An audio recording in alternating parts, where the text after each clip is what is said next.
Saya akan menceritakan sebuah dongeng yang berjudul Latifah Kafirli.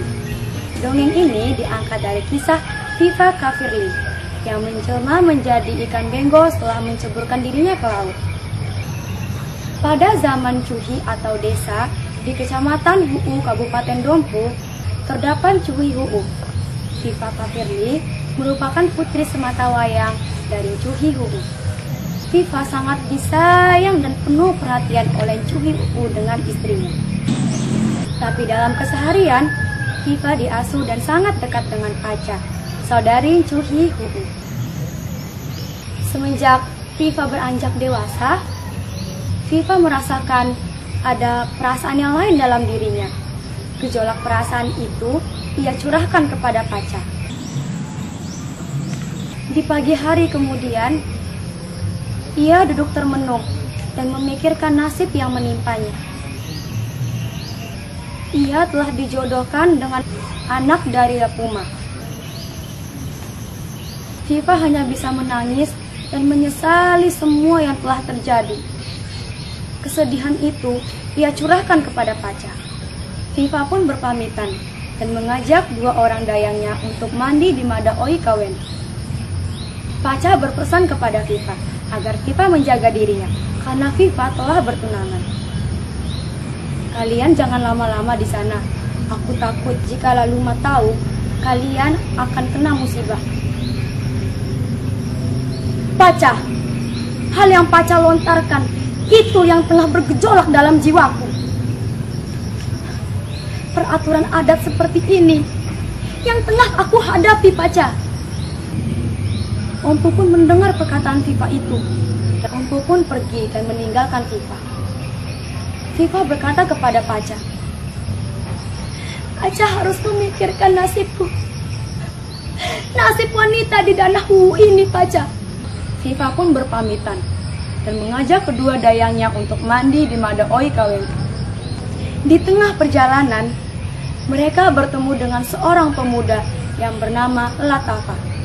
Latafa adalah anak dari Cuhi Dava. Latafa begitu terpesona dengan keanggunan dan keayuan dari Viva Kafirli.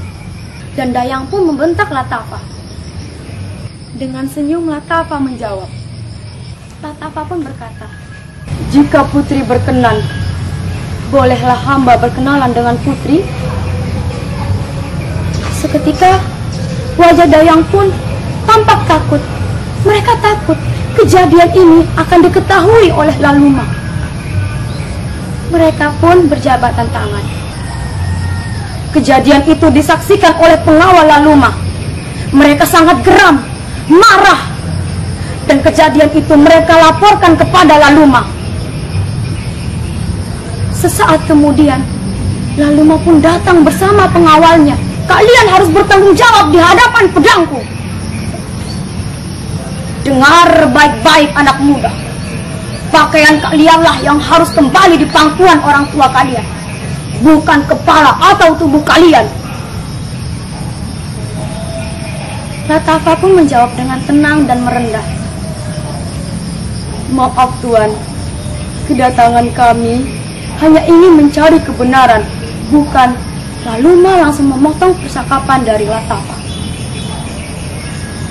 Laki-laki kurang ajar. Mengapa kau merengek-rengek meminta maaf? Cabut pedangmu. Latafa terpancing dan hilang kesabaran. Pengawal pun ikut mengangkat pedang mereka. Mereka saling bergerak dan berhadapan. Mereka mencari peluang untuk menghancurkan musuh. Tiba-tiba, Viva Kafirli datang bersama Paca dan dayang. Lalu Viva berkata dengan lantang dan memegang kedua tangan mereka. Kalian bodoh. Mengapa kalian bertindak picik seperti itu? Kalian pikir dengan kalian melakukan itu akan dapat menyelesaikan masalah? Aku mengerti. Dan aku sangat mengerti mengapa ini terjadi. Viva pun menatap Laluma dan Latafa sesaat. Lelaki sejati, lelaki perkasa.